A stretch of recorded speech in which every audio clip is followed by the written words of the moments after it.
Continuing coverage. Earlier today, a Kansas jury acquitted former Illini basketball star Terrence Shannon Jr. of all charges related to rape accusations made last fall. Our Marlena Lang's working for you with more details about today's trial and reaction to the verdict. Terrence Shannon Jr. was facing one felony count of rape. On Thursday afternoon, Shannon Jr. took to the stand to testify in his own defense, saying he had never met the woman who accused him or touched her in any way. And after less than 2 hours of jury deliberation, Shannon Jr. was found not guilty. According to the Lawrence Journal World, Shannon took the stand at the end of a 4-day trial and said he was in Kansas on September 8th through 9th, 2023, after attending a football game. Throughout his testimony, Shannon Jr. was adamant that he had never seen the woman who accused him until after court proceedings had begun. According to the paper, after the verdict was read, the courtroom erupted in cheers and high fives as the former Illinois player hugged members of his family and other supporters. Shannon Jr. posted on social media, "All glory to God." Many of his teammates also took to social media showing their support, including teammate Coleman Hawkins saying on X, "Not celebrating because I know who my guy is. Extremely proud of my guy to be able to block out all that noise and compete at an extremely high level." In a statement, Illini men's basketball head coach Brad Underwood stated in part, quote, "I am thrilled for Terrence with the news of today's verdict. I, along with everyone in our Illinois basketball program, will continue to offer Terrence our full support as he looks to fulfill his NBA dreams." Shannon Jr. Yes. Woo! We are back here on Issues and Answers Friday, straight out of the cannon. It is June the 21st, 2024, 6:34 in the PM. The future's here. The future's now. Yes, it is. And the future's looking bright for Mr. Terrence Shannon Jr., a potential first-round pick in the NBA draft after this week being found not guilty. You heard me, not guilty of rape. He played for the University of Illinois, the Illini. He was found not guilty of rape on a rape charge after a jury in Douglas County, Kansas spent less than 2 hours deliberating the verdict. The 23-year-old Shannon was accused of committing sexual assault last September while visiting Kansas for a football game between the Illini and the Jayhawks. He was charged with rape on an alternative count of sexual battery, which led to him being suspended for 6 games. A federal judge later reinstated him, ruling that his civil rights had been violated. Yes, thank you. I am so sick of watching people have an accusation, not a conviction, but an accusation, ruin their life or their career, whatever they're doing. They don't even have to prove you did anything to have you missing games. Why wouldn't the opposing fans of a team just send somebody out there to accuse you of something, knowing that you won't be playing when you would be normally playing their team? I'm a Bulls fan. Why wouldn't I, if the Detroit Pistons are here, send some girl to their room with the sole purpose of saying that he raped her? Even if he didn't do it, he gonna be suspended for the game. And I get what I wanted, which was him not playing in the game. So much of this has been done in such unconstitutional ways. And that's why I wanted to talk about this subject, about the dark side of Me Too and Believe All Women. Because yes, rape and sexual assault are heinous crimes.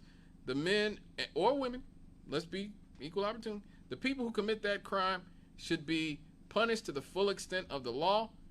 Hey, we should support women who have been victimized, and men, boys, girls who've been victimized. 100%. Nobody's saying we shouldn't, but we have to do it in a way that is logical, rational, and fair. We have to do it in a way that is logical, rational, and fair, and not just allow these lynch mobs to pop up, these legal lynch mobs or these internet lynch mobs to pop up, which is what we've been seeing. But back to the story. Shannon had testified that he joined 2 roommates and a few Kansas players at a bar on September 8th, 2023, but he only had a few drinks and remembered everything that happened that night. He said that he didn't learn of the rape accusation until weeks later, and that he had never seen the 18-year-old woman that accused him until the case itself began. The woman told police that she was at a bar when a man she later identified as Shannon grabbed her buttocks and reached under her skirt to touch her. The woman claimed the bar was so crowded she was unable to move. Shannon also testified that a woman close to him had been raped and that he would never treat a woman that way, which, you know, that's really one of the worst things about these types of allegations. And because how can every woman you know and you deal with not look at you differently when you get those types of charges? I remember when the late great Tupac Shakur, who we talked about at the beginning of the show, was up on those sexual battery charges, and he said exactly the same thing. He's like, look, man, I love my mother, I love my sister, I love all my homegirls, all the women in my life. To have the idea of having all of them look at me like they gotta be on guard when they with me now because these false allegations is killing me, man. And I could really imagine that it would be awful for you. And these types of charges don't just affect you. How do you think Terrence Shannon's mother is feeling right now? How do you think his sister, if he has one, or nieces, or, you know, girlfriend, or, you know, classmates, female classmates at University of Illinois would be feeling having to sit next to him? You know, that's why it is important. It is the utmost of importance that we find ways to deal with these types of allegations in a way that is judicious, that is fair, and not just say, you got an accusation, your life is ruined until you prove you're innocent. You're guilty until proven innocent? That completely inverts the whole point of the American justice system, which is innocent until proven guilty. Man. Shannon's lawyers called the allegations a blind accusation and questioned the motives of the woman. They also criticized the prosecutors in Douglas County for a lack of evidence and a Lawrence detective for the thoroughness of his investigation. Because, like, this kid, this young man, 21 years old, is really good at what he does. He's probably going to be a first-round pick. 6'6", can play point guard and shooting guard. Played 5 seasons at Illinois. Last year, he averaged 23 points a game on a team that reached the Elite Eight before losing to UConn. I mean, this man has a bright future ahead, and this young woman almost derailed it. This woman, let's just say her name, Maddie Neal, used a fake ID to go into the bar, claims she doesn't drink, but refused to consent to blood and urine specimens, and only identified Shannon after searching for him online. This is what they found. This is what has been found. This is why he was found not guilty. After her exam, Neal returned to the same bar with the same fake ID to, I guess, start the whole process again. Now, when ESPN reported this incident, group text messages that have been were leaked, showed Maddie Neal responding by stating, "Yep, yes, sir," and her friend saying, "Got his bleep. We got his bleep." Officer Munoz, who was the responding officer, spoke with Maddie Neal and her friend together instead of separately, which, again, this is simple. This is just like we talked about the OJ case last week, which you can see on my YouTube page. You can see the segments, Scott Cannon WLTH, on YouTube. Just search it out. Go to the YouTube page. You know, it's very easy to find. But this goes back to the OJ case. These people are professionals. They know how to do investigations. They just don't want to do the right thing in these investigations because they are corrupt. And Officer Munoz apparently is one of these people who had his mind made up on how he was going to treat Mr. Shannon Jr. before he had even had the opportunity to prove his innocence. Also, Detective Leitner failed to investigate Maddie Neal's whereabouts that night. He didn't interview any of her roommates, didn't take photos, measurements of the location in question. Most importantly, law enforcement did not consider alternative suspects. Again, this is like OJ. This is troubling, as a third party was accused of something similar 2 weeks prior to the incident involving Shannon and was in close proximity to Maddie Neal that very night. And this was the thing that really, really sunk Miss Maddie Neal and her case. There was no surveillance video of Neal and Shannon together at the bar. Terrence Shannon is 6'6". He can't be. He ain't easy to miss. He ain't hard to miss, should I say? He's 6'6". If he was on camera, if he was there, he was on camera. If he was there on camera, sexually assaulting Miss Maddie Neal, then the cameras would have picked it up. Also, Terrence Shannon's DNA was not detected on Maddie Neal at all. In fact, one forensic scientist actually excluded Terrence Shannon as a contributor to the DNA on Miss Maddie Neal. So, thank God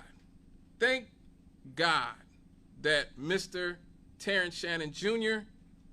of the University of Illinois Illini was able to essentially be let off the hook with his life. You know, these false allegations could have ruined him and his opportunity to make a living for himself and his family, could have ruined his family for generations. It's unfortunate to say, but this man was lucky. So many other brothers have not been so lucky. Brothers like Marcus Dixon, who's from Georgia, who was a 3-sport high school athlete who played basketball and ran track, but was one of the best football players in Georgia. But he wasn't just a great football player. He was an academic scholar as well. He carried an A average and earned a full athletic scholarship to Vanderbilt University. But all the positivity that he had in his life was derailed when in February of 2003, a 15-year-old girl named Christy Brown alleged that Marcus Dixon, who was 18 at the time, forced her to have sex and in the process stole her virginity. She also, Miss Brown, pretended that she hardly knew Dixon outside of having some classes with the standout athlete. Now this guy, again, is a 3-sport athlete, and she's pretending she didn't know who he was.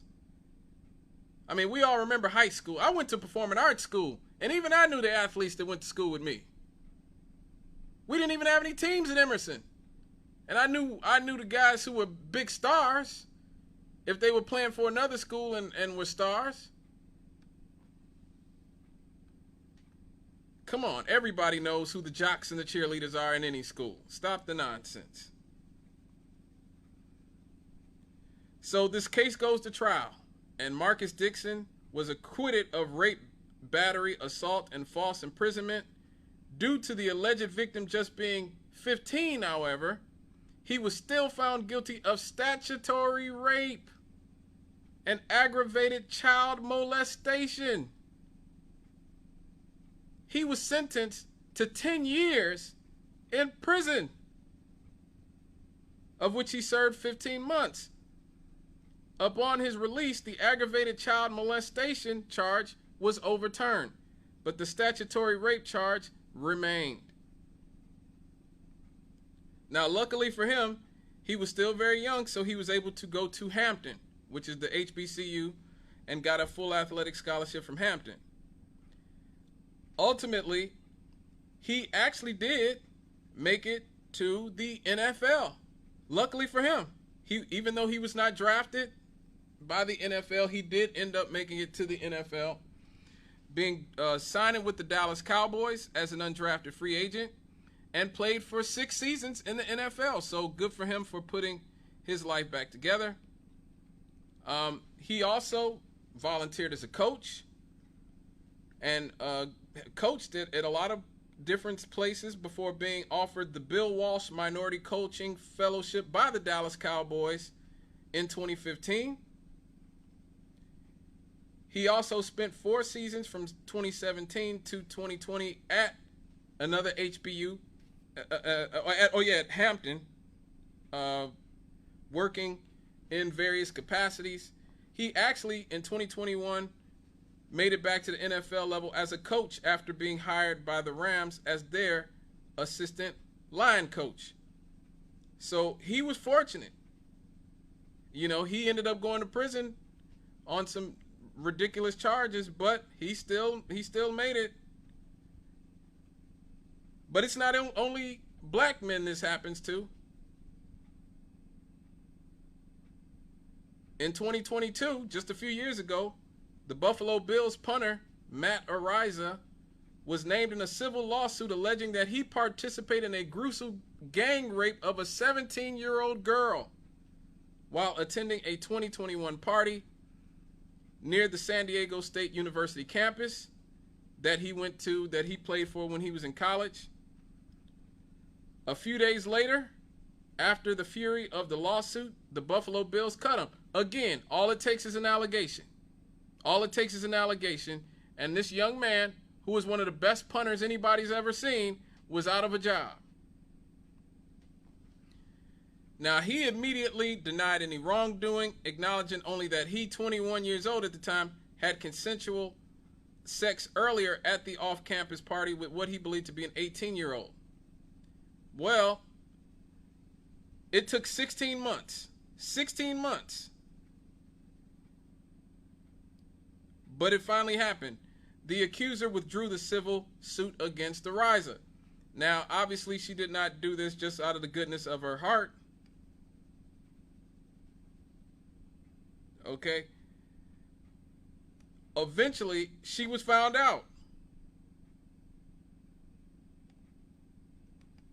And at the end of it, Araiza was not forced to acknowledge any wrongdoing or make any monetary payments to this woman.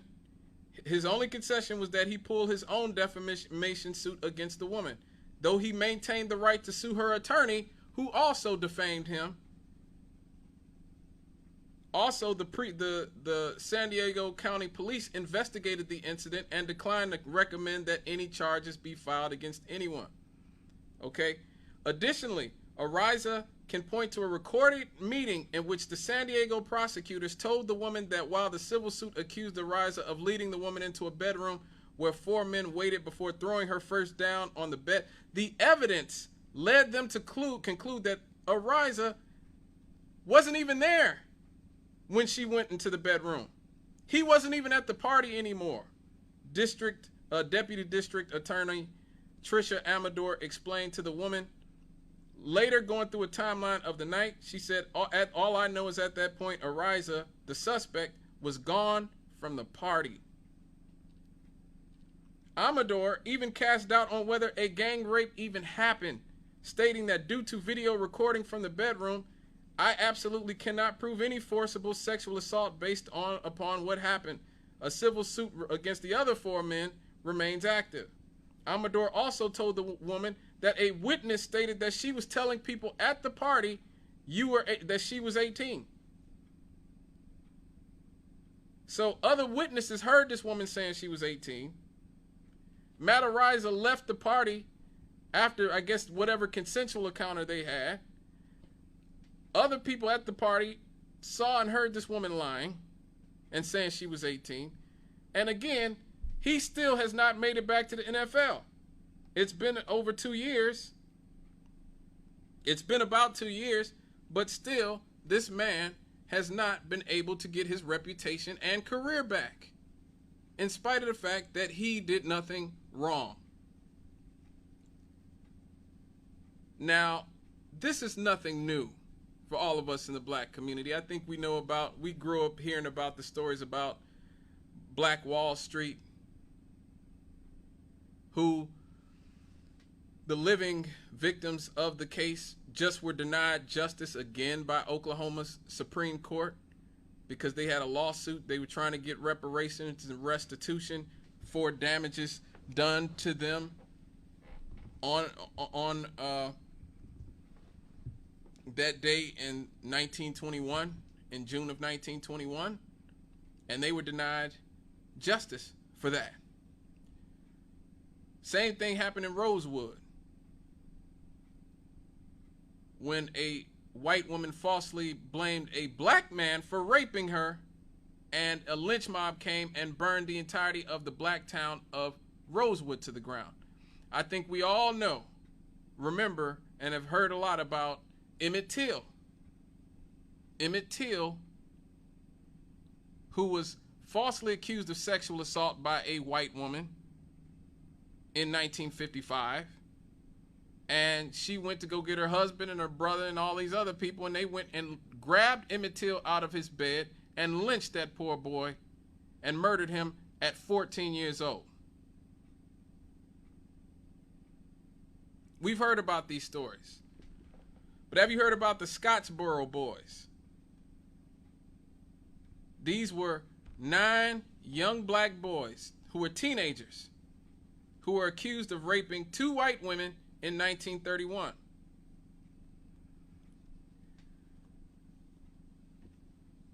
This landmark set of cases from this incident dealt with racism and a right to a fair trial. They had to deal with lynch mobs, all white juries, rush trials, and lynch mobs coming to try to get their own brand of justice.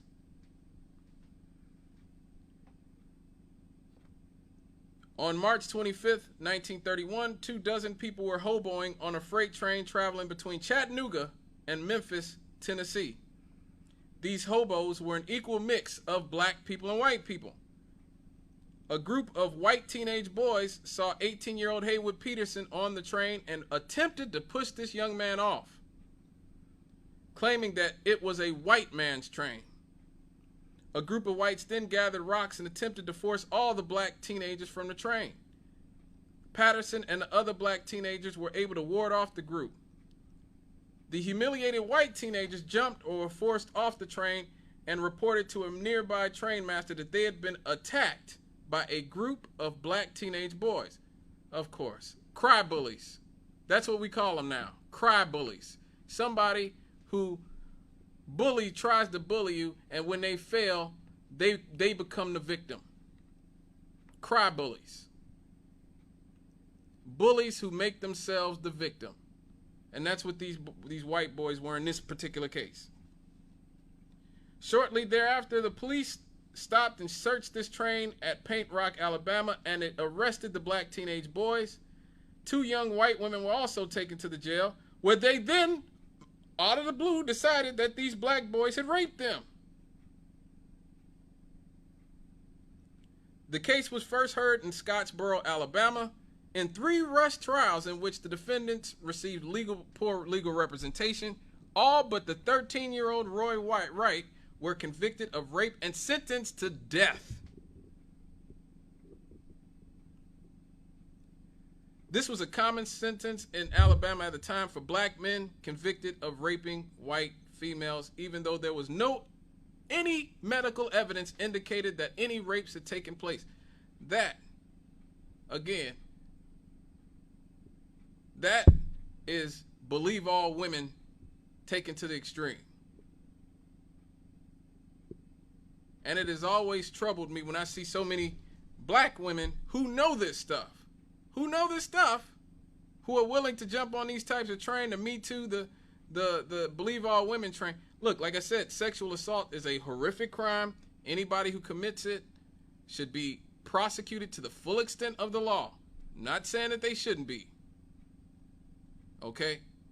But as black people, we have to be smart enough to know that you cannot give people carte blanche to accuse black men of stuff and we just supposed to believe them just because, well, it's a woman and women don't lie about this. Man, come on.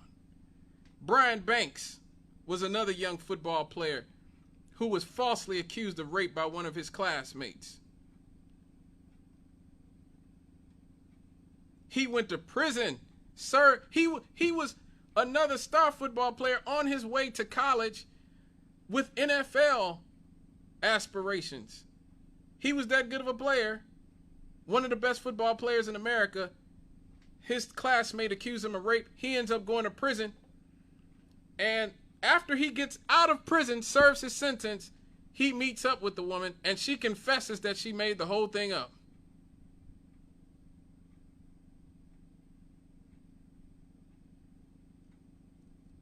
Again, this is what happens when you try to overcorrect.